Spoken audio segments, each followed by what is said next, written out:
और फिर ये रात को हमला हुआ है। पहलगाम हल्ल्यात मृत पावलेल्या महाराष्ट्रातल्या पीडितांच्या कुटुंबियांनी ऑपरेशन सिंदूरबद्दल समाधान व्यक्त करत सैन्य दलाचं अभिनंदन केलं आहे।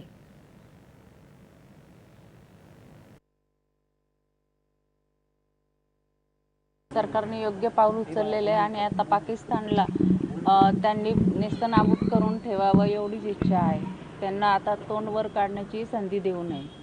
ग्रुप्स आहेत जे आतंकवादी हमला करतात तर त्यांना शोधून त्यांनी संपवलं पाहिजे आणि त्यांनी परत भारताकडे आपल्याकडे कोणाकडेच वाकडी नजर करून नाही बघितलं पाहिजे, ही आमची इच्छा आहे। पाकिस्तान को ये दिखा के दिया कि हम भी चुप बैठने वालों में से नहीं हैं। अभी तो मोदी जी ने उनको ये लेसन दिया है कि अभी हम चुप नहीं बैठने वाले, और ये ऑपरेशन सिंदूर उन्होंने जो स्टार्ट किया है वो पूरा दहशतवाद खत्म करके ही वो अभी चुप बैठेंगे।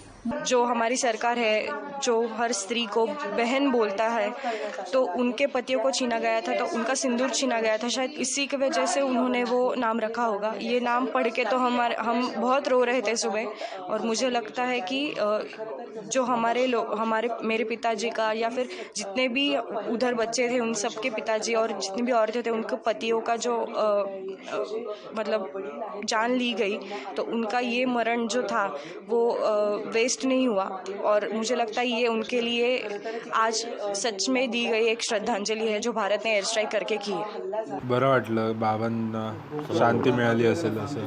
मिशन सिंदूर म्हणून एअर स्ट्राईक केलेली आहे, त्याचा आम्हाला हे झालेला आहे, आनंद झालेला आहे। जिस तरीके से हमारे पूरे परिवार को उन पे विश्वास था, उन्होंने उसी तरीके से जवाब देके हमारे विश्वास को कायम रखा है, and I am really thankful. या संदर्भात आंतरराष्ट्रीय घडामोडींचे अभ्यासक सौरभ गणपते यांनी